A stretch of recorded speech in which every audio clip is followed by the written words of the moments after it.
Some leaders try to eliminate chaos. Others learn to understand it and how to listen to it, translate it, and guide others through it. Today's guest does exactly that. Cass Cooper is a communications and organizational change leader who helps execute, navigate complex transformations and uncertainty so they can make clear decisions and lead with confidence. With more than 15 years of experience supporting senior leaders and global teams, her work lives at the intersection of employee communications, executive messaging, workforce strategy, and change leadership. She doesn't just manage messaging, she brings structure to chaos. She surfaces what others miss, and she turns those signals into clarity that protects trust, accountability, and momentum at scale. But this conversation just isn't about what Cass delivers professionally. It's about the human behind the influence. From fully stepping into her queer identity to building belonging in spaces that don't always make room for truth, to raising the next generation while guiding organizations through transformation, Cass embodies connection as a strategy and authenticity as leadership. In this two-part episode, it is for anyone navigating complexity in work or in life, for anyone learning that belonging is not accidental and connection is not soft, it's powerful. And for anyone building something that reflects who they truly are, we talk about identity. We talk about visibility, leadership and uncertainty, brand and program strategy, because there isn't much that Cass can't do. And what she does it with depth, clarity, and presence. Cass, I am so honored to have you here with me today. Welcome to Storytime with Lori. Listen, anytime I get to spend with you, my friend, is a time that is meant to be had. I'm really honored and glad to be here and just chit chat. And it's kind of strange hearing your information like read back to you, but yeah, I do all that. I'm gonna sit in You it. the bomb, girl. You the bomb. I have this, when I first met you, you have this aura around you, and it's intoxicating and it's inviting, and you're somebody who you want to know this person, but then you start to learn all about you and what you do, like how big your brain is. But your brain itself is gigantic, but the way that you connect with people across the board, you are such a rare gift, and I'm so excited to be able to highlight that today. I love reading off your accomplishments and seeing what you want to get done. We're going to talk about that in just a bit, but you're a superstar in every way, and more people need to know you and take you up on your offerings and get educated by the none other Cass Cooper. Thank you. Thank you so much. Yeah, absolutely. Especially the take me up on my offerings part. That's why it's a two-part series. You We're going know? to get into, yeah, we're going to get into just who you are, and then we're going to get into reinventing yourself and what does that look like and what's the future of Cass Cooper. Yeah, yeah. Yeah. Let's do it. Let's get into it. Yeah. I want to start with, first off, being on stage, that's a big deal. Not a lot of people have stage presence. Some people have to go on stage, but you are somebody who, when you go on stage, you have this presence about you where you can connect with C-level, you can connect across the board.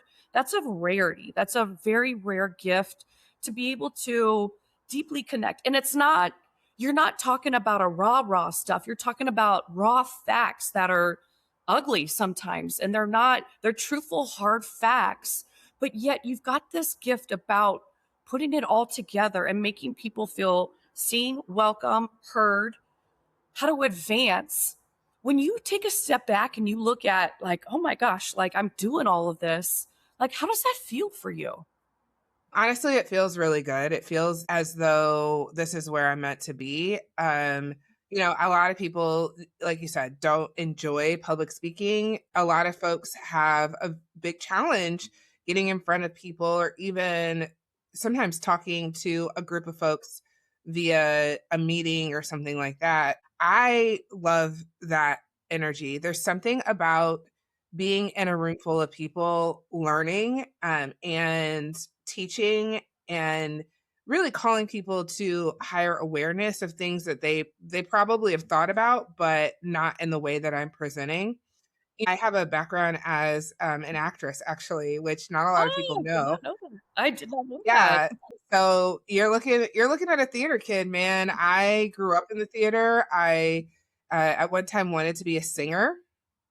So that was one of the things that I really, really leaned into in elementary school and high school. I was a part of an acting troupe and we traveled internationally. And so being on stage kind of has always been a part of who I am, but I was always Mhm. playing someone else, Mm. leaning into my own authenticity and figuring out a way to bridge the story that I want to tell and who I am. That's something that came much later. Mhm. I I've I just always I'm a thespian at heart. I'm a theater kid at heart. I love Broadway and local theater and all of those things. So yeah, I just that's just who I am. I really thrive and enjoy being in front of folks and Mhm. not in a vanity way, but now it's definitely more of a how can I connect with people in a different way. I read Cynthia Erivo's book, and one of the Simply More is what it's called. And one of the things that she talked about is the emotion that comes from being on stage. And I think sometimes people do want to get up there and just talk and make it about them. But really, I like to make it about the audience. Yeah. What are the things that I want them to walk away with? If they don't learn anything else other than this one thing, and I'll say that you've heard me. I'll say if you don't get anything else from me, this one thing is what you need to remember, right? And Yes. and being able to draw out people's emotions and connect with them, that's the best part. That I Yeah. mean, that's the best part about doing any of that, whether that be through song or acting or giving a speech, telling people data, telling a story. How are you connecting with the audience and getting people to evoke emotion? Want to talk about your last onstage presence because it was very, very special. You had your little mini me and presence I in did. tow with you. And what a special gift that has to be and has to feel because she's constantly hearing you. You're a single mama. And she's probably listening to conference calls. She's probably hearing you like re-record or record podcasts. Maybe you're practicing with her. How did that feel for you to have her at your last event, which was what 1,400 women all in one space, and there you Yeah. are. Like, what It kind of was feelings were you feeling? well, I thought it was so one thing is I think it's really important for our kids to see not just what we do, but who we are. And a lot of what she sees of me is just in conjunction with her life, right? I'm the mom who drives her around. I make sure she gets the cupcakes to the thing and all of that. And so in her mind, because also I work from home, so she's kind of like, I don't get it. And a lot of my job is answering emails and responding to people online. So in her mind, it's just social media, right? So I think being able to be in front of her and so for her to see the power of community and the power of Sure. connecting with folks, that was really, really cool. And I just think that kids, especially girls, need to see more of that. For Absolutely. me, it really, and I talked about this at the end of my talk about how change can really happen over generations. And it's so important to lean into that. My mother was the first person in our family to graduate high school, and she now Wow. has a PhD. Um, Hmm. and, I have a master's degree, and now I get to have this conversation in front of my daughter. So just by leaning into intergenerational change and mentorship, we're able to really catapult women's lives into being something much different.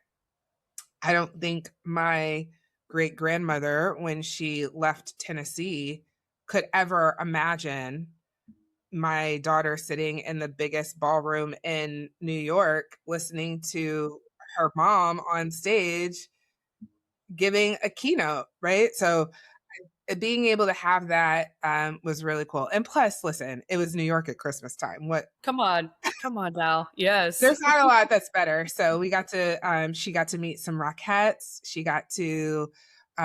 We went to a Broadway show because theater kid. She really wanted to ride the subway, so we just got a Yeah. really good time. But having her there to see how things can change and core memory unlocked, I hope. Uh, At least ab- it's a core memory for me. Absolutely. Either way, it's a core memory. I think that Yeah, is so powerful to have and to see your daughter there front row and to have that bonding experience of going to New York at Christmas time, but being in a room of 1,400 women and hearing all of those stories of what we're up against, what we're facing, hearing what you're talking about, hearing those numbers and dissecting and digesting. And yeah, she's 10 years old, but again, she's going to remember that. I'm sure it meant more to you than probably her at this time, but just being a mom, I want to talk about being a mom I and don't know if it meant more because she keeps saying when we go back to New York next time, right? I think she I think she really at first she was trying to play it cool, but I think now when she got there, she was like, "Oh, now we were walking downtown somewhere. She's like, "Oh, this is kind of like New York." I'm like, "Honey, this is Texas. This is nothing like New York." But she really like has made those connections. It's really cool. Or yeah. we'll watch TV and she's like, "Is this taking place in New York?" And I'm like, "No." So, Isn't that awesome where there is that correlation and she'll lean back into it, and that's just another heartwarming moment for you of like that is a core memory for her. Whether or not she's for sure. completely paying attention to all the stats and everything that everyone's saying, the overall meaning behind it. And Yeah. the both of you had that. Even Yeah, more special that that was for the both of you. for Being a sure. mom, how do you think that that has either sharpened or softened you as a leader? Yeah, so I think both. I feel like it's softened me and I have definitely a lot more empathy, uh, and understanding other people's life experience and making space for real life. I was on a call a few weeks ago with someone and their kid was in the background crying because they were off from school. And I was like, stop talking to me and go take care of that. Like, and then it literally is just, having your kid come sit in your lap but I think also that's just part of my style. I want people to have a full experience, right? I hate that as women, we're expected to work as though we don't have children and parent as though we don't work. Like, who that we and not everybody has children, right? But we all have outside responsibilities. We all have things that we're doing instead of just this job, but we're supposed to hide that part of ourselves in order to appear more competent, and that's really not the case. I think it's softened my leadership and being able to really fully understand the lived experiences that not just women, but everybody has, no matter what your gender is. I think it's sharpened me in it's really helped me manage my time. That is the biggest thing. And now in this age of AI, what can I automate and offload? I Yes. think when we look at how are we going to get ABC, XYZ accomplished? How can we get there smart but fast and still have time to balance and find rhythm in our life? It's a no-brainer. It's a no-brainer. The schedule send for emails is my favorite thing.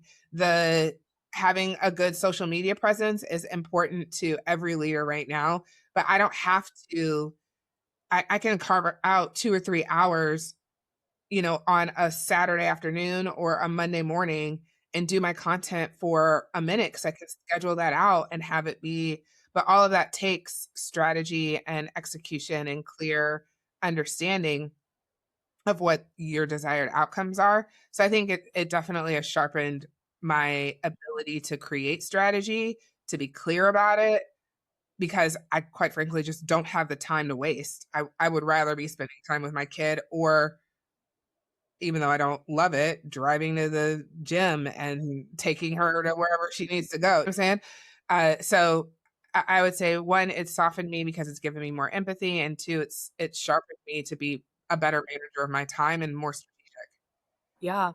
I think that's the beautiful part about women and moms is being able to multitask. And I think that is such a valuable skill set that often looks gets overlooked in business. And when you start to think about complicated sales and strategic sales, and especially what we're doing in technology, because we're representing multiple companies, we're trying to fit it all together. Men's brains don't work like that. They've got one mission and like they're thinking about one thing, where women, like, we hear a word and we're like, "Ooh, let's go here, like let's put it all together." And I I think think that is honestly, yeah, and Lori, the reality is what men have the privilege of thinking like that because there's a woman in their life somewhere that's thinking the way that she's thinking, right? yeah. It's not just Yeah. that men are not capable, it's because they don't share the same mental load that we do. But Mhm. I digress. Go ahead. It's both. First off, I mean, our bodies and brains are created different, but Mhm.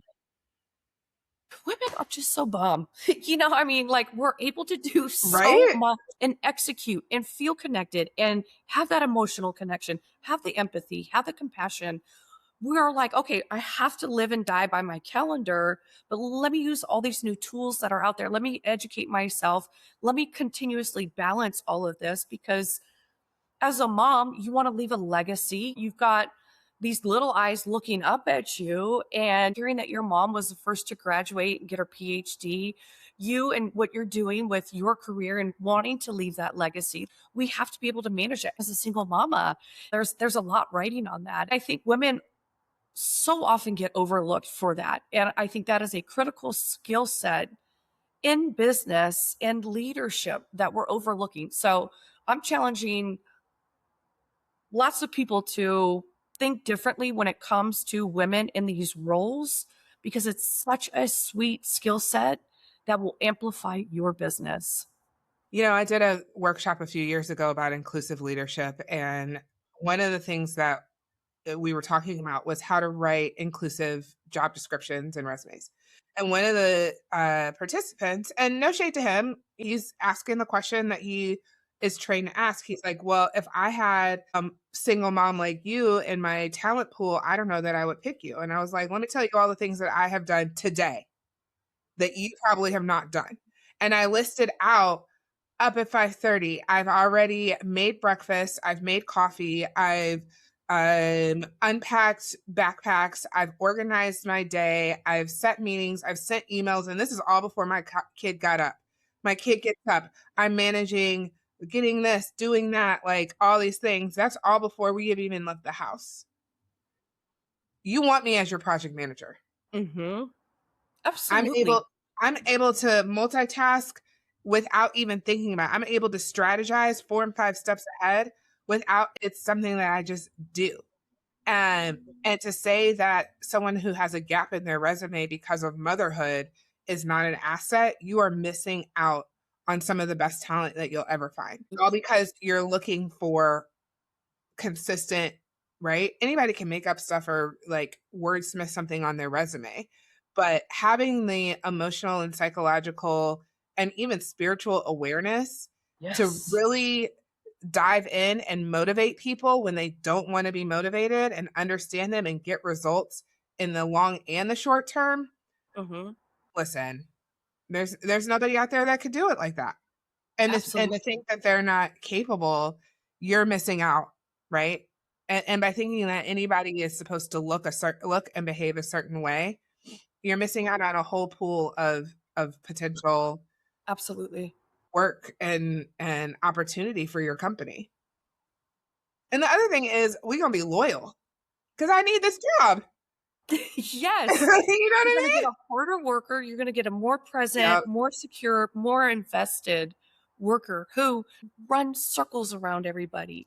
We have to multitask. We have to be here on time, we have to be there. We're able to craft and pull people in, and it is Mhm. such a dynamite superpower that women have, and it gets overlooked so often. Those indirect skill sets get overlooked so often, and we have to continue to talk about it. We have to continue to fight for it and open people's eyes to what that actually looks like and how quickly you can get results from it. Yeah. A Yeah. 100% agree. 100%. Yeah. Yeah. Yeah. Cass, I want to talk a little bit about legacy. Something that we share is quietly navigating estrangement from our family. And it's hard when you think about being a single mom, being in business, trying to make life work with hardships coming at you left and right, and not to have your immediate family of origin next to you, that's hard.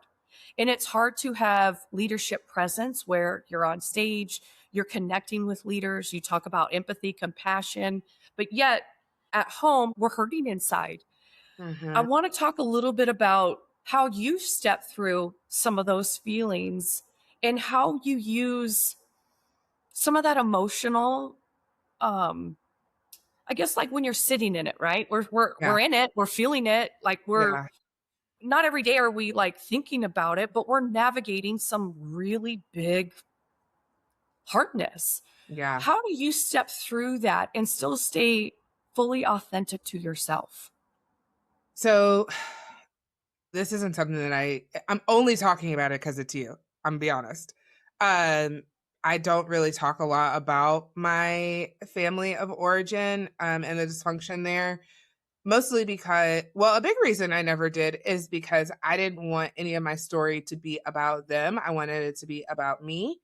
And I feel like I have given them enough power in my life to control things that I haven't done. And so sometimes I feel like giving voice to that allows for them to continue to have power. However, recently I realized that it's also giving them power by not telling my side of the story. So, and the third leg of that stool would be I have a bigger social media presence than any of them. So come at me, bro. Um, and I think the hardest part to me is when it's typically like holidays and stuff like that. Um, and but as a leader, it gives me space to really find um like really sit in the both and the duality of our lives, Yes. right? We can be heartbroken and angry and sad and disappointed, but we also can have joy and happiness. We can dance it out, we can have community. So understanding that everybody is walking this tightrope between a both and reality of like big feelings um has made me a better leader, like I said, to that empathy point. A big thing that helps me cope is finding community. I think Yes. not having my immediate family, my dad passed away about 5 years ago, and he was my best friend. Him and my mom were divorced. And so, like, and not having him has really, in a strange way, that loss catapulted me in a stronger community. I knew in that moment who, like, my best friends were at my house and helping me pack and sending me clothes and food and making sure that I was well taken care of, making sure my kid was taken care of, that it really, I didn't feel a void. But it was because in the times where things were easier, I built a community, right? I went to that random coffee with that random person, not knowing anything about them except for I like their energy and their vibe. And then we sit down, and here we are 10 years later. My Yeah. kid is calling them auntie or uncle, right? It's all about just having the courage and the bravery to not focus on the mourning and the grief of what you don't have, but to go out and search for things that you want. And one of the things I really wanted was to have a strong community. Yeah. And a lot of that requires saying yes to yourself, saying yes to being uncomfortable and showing vulnerability with other folks, and allowing people into your life in a way that is comfortable and healthy for you, because you never know who you're going to get on the other side. I have met some amazing bomb ass people who, like, at the end of my life, partner or no partner, I'm sitting there drinking rosé with my best friends. Yeah. That's Yeah. it. And Yeah. it's I joke now as I get out in the world and I date, I'm like, "Yo, we come as a package." So, bro, Yep. like, if you are so sensitive that, I don't wanna say sensitive. If you are insecure and you think that, like, when my best friend comes to town, she's not gonna sleep in my bed with me and we're not gonna kiki and bed rot all afternoon, so I'm sorry, I'm not the one for you because we come in a package. You don't Yes. have to like her, but Hmm. you damn sure need to get out when she comes to town.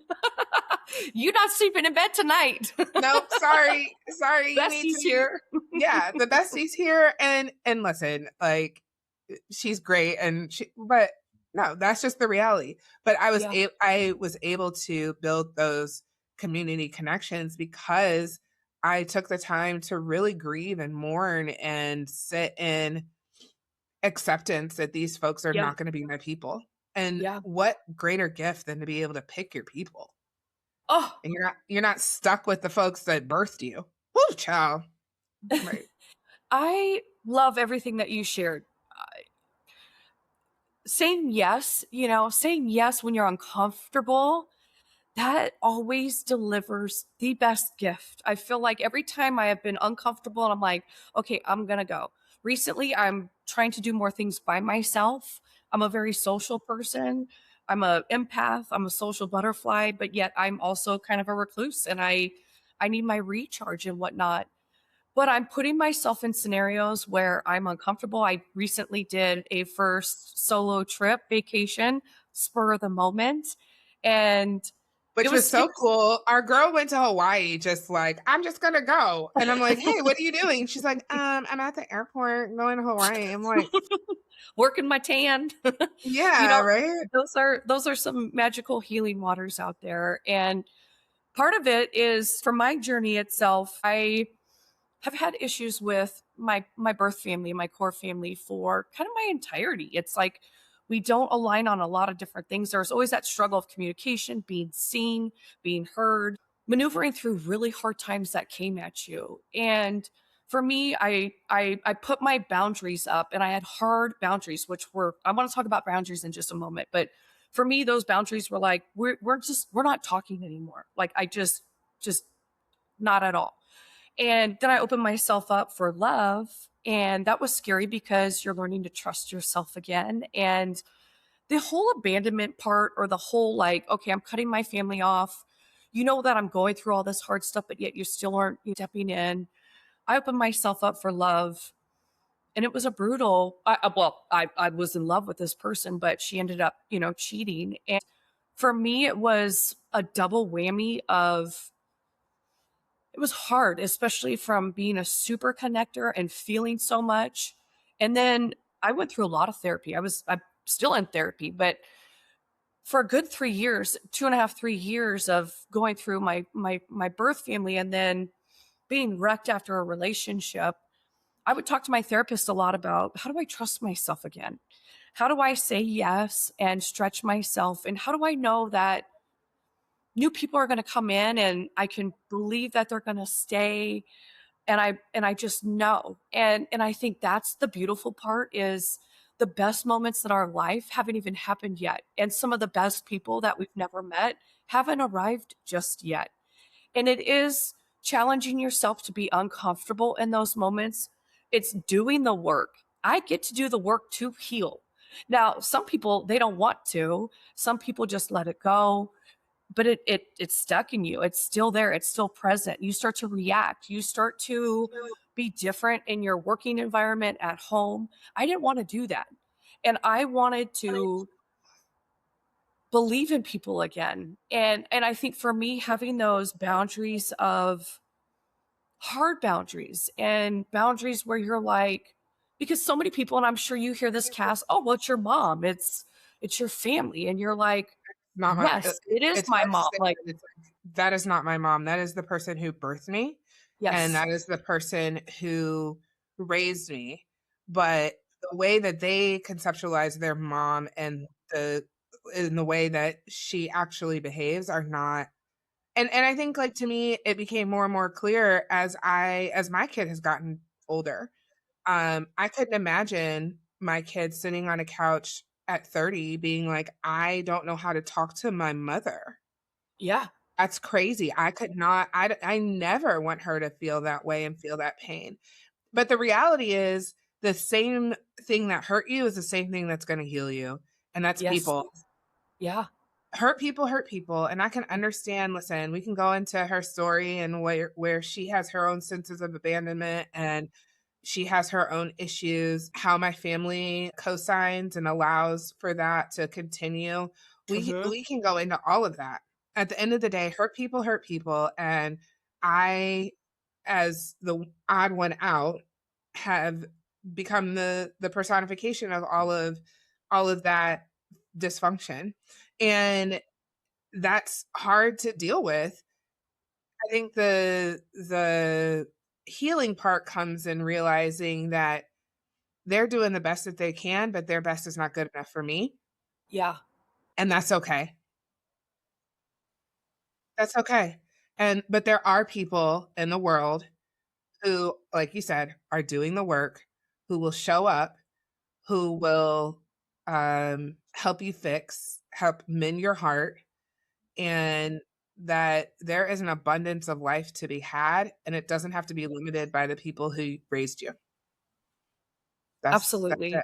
I look Yeah. at like my dad at the end of his life. It was some of the he divorced my mom and then died 5 years later, right? They were married for a long time. They were married for like 30 some years. And um I remember like those last 5 6 years were the happiest that I've ever seen him. Yeah. And so it reminds me that it's never too late to choose your own happiness. And I wanted to also double click on this idea of not trusting yourself because systemic, and this is where the degrees come, Perfect. come in. Spit it.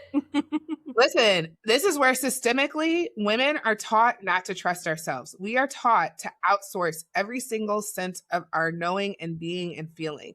Where don't trust yourself, go to your higher power, which is typically a daddy God in the sky situation. Don't trust yourself. Find a man who's going to teach you how to do ABC, XYZ. Your nose flared up. That's so funny. Like go to your parents because they know the best thing for you, right? If you're the youngest, go to your older sibling. Like you're never going to know these things because they've gone before you.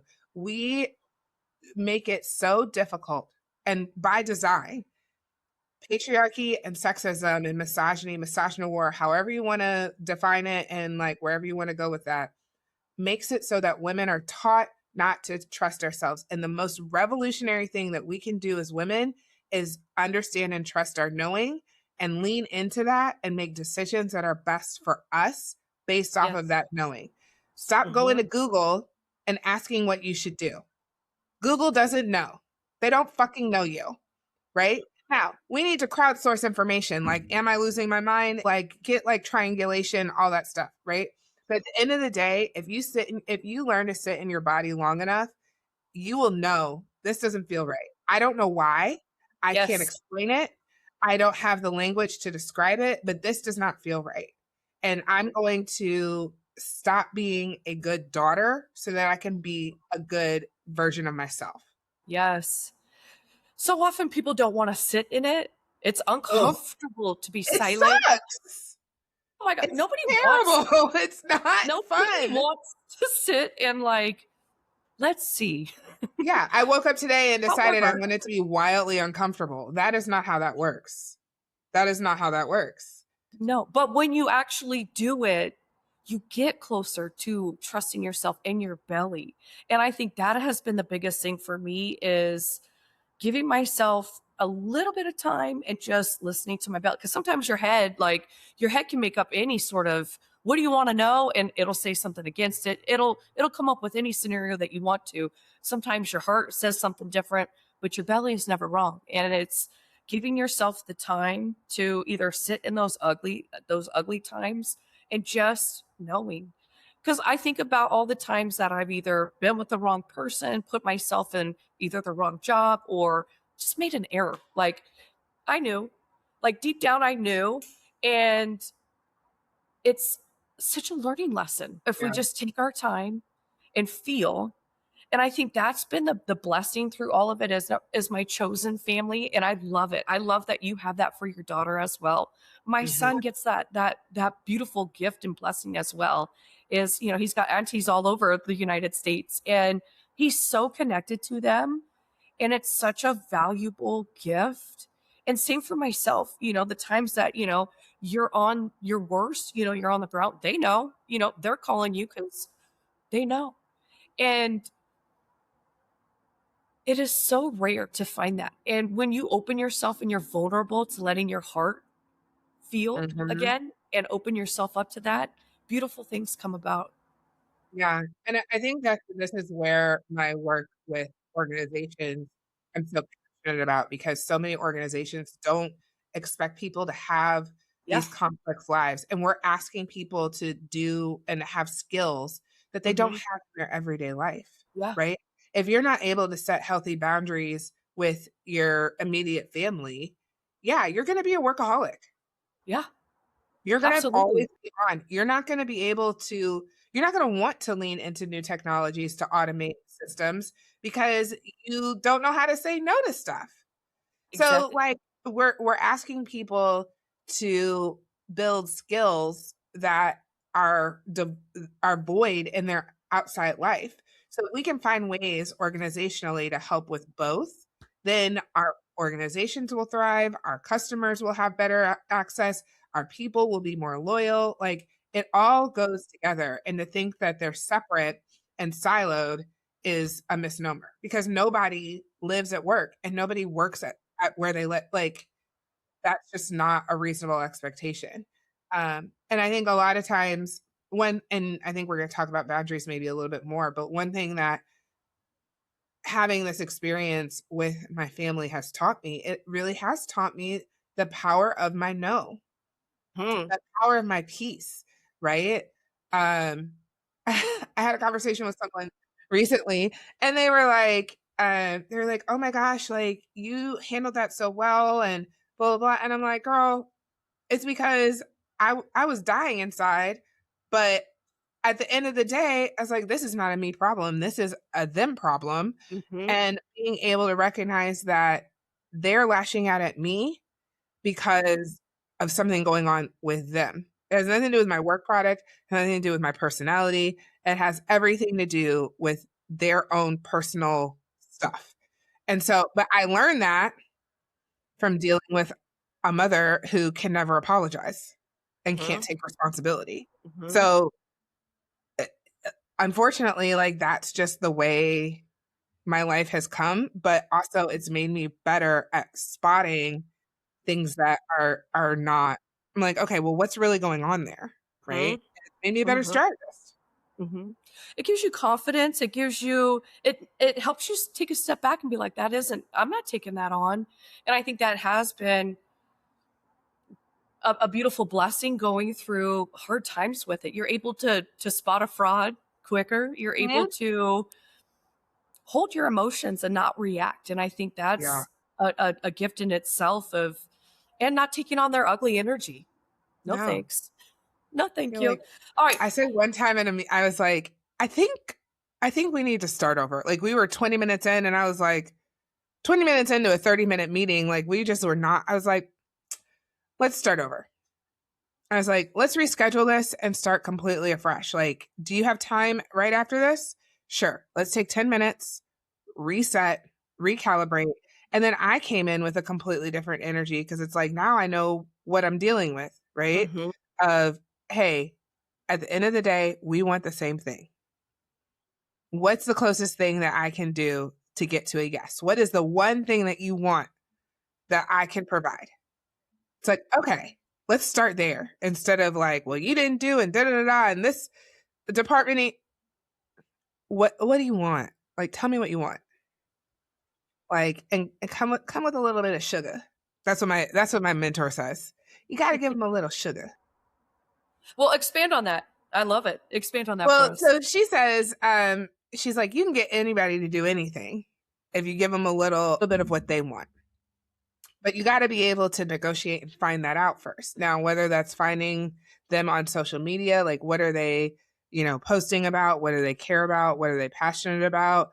If that's, talking to other people on their team to kind of figure out what kind of leader they are, or just going to them directly and asking. But if you come at them like over the top of like, this is what I want, you're never going to win. You got to give them just a little bit of like, hey, the charm a Charm, little. charm. That's what it's for. Like, I not and it might feel manipulative at first, but is it manipulative if everybody wins? I don't think so. Like, I think that, so she says, give them a little bit of sugar before you give them some salt. That's what she says. I like She's a that. nice I like Southern that. Texas woman. You know what I mean? Let's get into having mentors, Yeah. especially at your level and what you're doing. How does that feel? Like, what do you get from your mentor? How are you connecting with your mentor? Can you share a little bit about what that makeup looks like? So I call her my mentor now, but we're friends now at this point. We've known each other, man, this year will be 7 years, 6, 7 years, 6, 7. You did that And on purpose. clearly I have a 10-year-old. Clearly. Sorry about that. So we actually met online. I saw her, she's facilitating a workshop during the pandemic, and she was the talking head. And I was like, who's this? Like, all the experts were great, right? It was a really great program. Al Sharpton was on it. It was fantastic. She was the facilitator. And I reached out to her on LinkedIn and I was like, hey, I just saw it. Well, first, back up. I took a screenshot of the program and then I posted and tagged her in it and was like, just off this program and blah, blah, blah. And I learned all these things, but the real standout was, and then I tagged her and said, oh, to be something like that, or like goals or something like complimentary. She liked it. I then messaged her and said, hey, if you have a few minutes, I would love to pick your brain. At the time, I was debating whether or not I wanted to get my master's degree, what that could look like. I was thinking about moving more into a leadership development, equity and inclusion space, but I wasn't really sure because I had always been in sales and marketing, and I had supported leaders, but I never really like, L&D was not like my jam at like my explicit job title. And so she was like, yeah, she sent me her link. Well, between the time she sent me her link and the time that I scheduled, I actually got laid off. Because it was the pandemic, right? So I mean, everybody had their little thing. So my friends and I decided that we were going to pack up our stuff and we were going to drive to Florida and spend the weekend in Florida. We all had kids. We all had wanted to get out of the house, and Florida was the only place that was open. So, and I forgot that I had the meeting, and I didn't reschedule it because I forgot. So that morning, I got up, packed up a cooler, went to the beach with my chargers and a book and a bottle of wine. And I sat on the beach and literally drank all morning. And then I had this call with her. I meet her. I'm in a swimsuit, my big floppy hat, sun out. And I was like, I know this is like a little unprofessional. She's like, no, I love everything about this. She was like, tell me everything. And I told her what happened. I told her that I had gotten laid off and blah, blah, blah. And we started talking. I told her, she's like, well, listen, if you want someone to tell you to get more education, you're never going to regret more education. So just do it. Right. Mm-hmm. And she's like, if it makes financial sense and you have the time, she's like, if you want someone to say yes, I will say yes to you. I was like, okay. And then at the end of the thing, she offered me a job, man. Wow. Yeah. She was like, Amazing. I have a project that I'm working on. Have you thought about like just doing some contract work? I was like, yeah, sure. She's like, I'll send you an NDA. She sent me an NDA. We went and we were off to the races. And since then, we've worked together on several projects, research projects on business development, equity, and how to take your message and make it clear. We worked on a program where there was an officer involved shooting, and the businesses were really hurting because the only thing that it was a small town, and the only thing that would happen when you Googled would be coming up with a shooting, and nobody was coming to as a beach town. So nobody would come and nobody would do the things. And so she and I went out there to help like the businesses recalibrate their messaging, help them with SEO and online presence. That was mine because I had a marketing Yeah. background. We did some research to have more collaboration and between the businesses, especially the Black and brown businesses versus the white businesses and all that stuff. Um, so yeah, it was a very cool, it's been a cool run. And now like she's just the homie, man. Like we just have a good old time. So I tell that story because I think it's so important. One, shoot your shot. If you see Absolutely. somebody online who you admire, 9 times out of 10, they're just a regular person. And if the worst thing that they can say is, no, I don't have time. Well, you asked, right? And with every ask, you might get a no, but you might get a yes. She has encouraged me to start my own business. We've worked on projects together. Um, she just has been really a great asset to my life. And it's all because I tagged her in a post on LinkedIn. Yeah. Like it wasn't overly complicated. And I think that's where we misstep is we think that these creators or these people who are doing the thing that we want to do or the thing that we would like to learn from aren't actual people. Like they're regular real people. So But I love that she's telling you to give them a little sugar. You got to shoot your shot.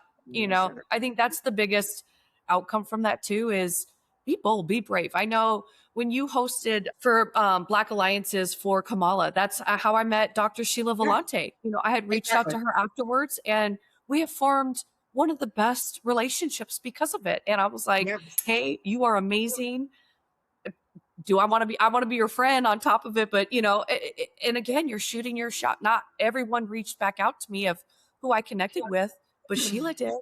And you Yeah. never know what you're going to get from it. And it's such a beautiful That's the blossom thing. of It relationship. only takes one. It takes one Yes. person to say yes and that goes on both ends of the spectrum, right? If Yes. you're selling something, it only takes one person to like, do you want proof of concept? Absolutely. Do you need data and analytics to support your product launch? Sure.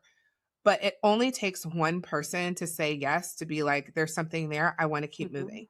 And so my encouragement would be shoot your shot, send the DM, be professional, be courteous. Again, there's a person on the other side of the message. Um, don't pitch them. Just offer up information, right?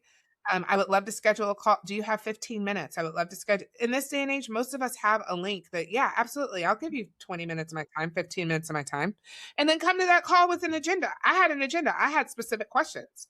Hmm. And then the other thing is if you're further along in your career and someone does reach out, give them the 15 minutes. Like, what is out of your 1000%. life? I think Hmm. sometimes we get so like, oh, I don't have time. But if someone's reaching out to you to learn Hmm. and being Hmm. genuine, I Hmm. welcome like somebody to say, I would love to talk to you more and figure things like that is where learning happens. And you always got to keep being curious about your craft. I think also on mentorship, and Issa Rae says this. She was like, we undervalue the benefit of networking and building alongside people at your same level. I value so much folks like yourself, folks like Sheila, um, Karen Fazio, people who I can learn from, who are also building in real time alongside me. And a lot of Issa Rae is a perfect example of that. The people that she and what's the other woman, the owner of Afrotech and Blavity, the people and the owners in that tech firm, they met when they were 17 and they have been building a multi-million billion-dollar business alongside each other, but everybody has a different level of expertise and a different thing that they are looking at and that they're trying to build. And being able to, hey, how are you structuring your company, or how are you finding clients, or is there something that we can collaborate on and go together on, right?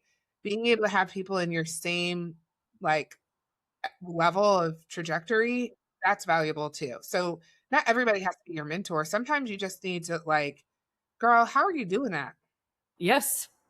And it checks and balances. You're like, hey, did I miss anything? As what's this look like? Would you buy it? Am I just another set of Yes, eyes on it as well? It is so important for that because when you're in a project and you're looking at it, sometimes like when it's your baby, you're like, oh my gosh, did I, you know, totally.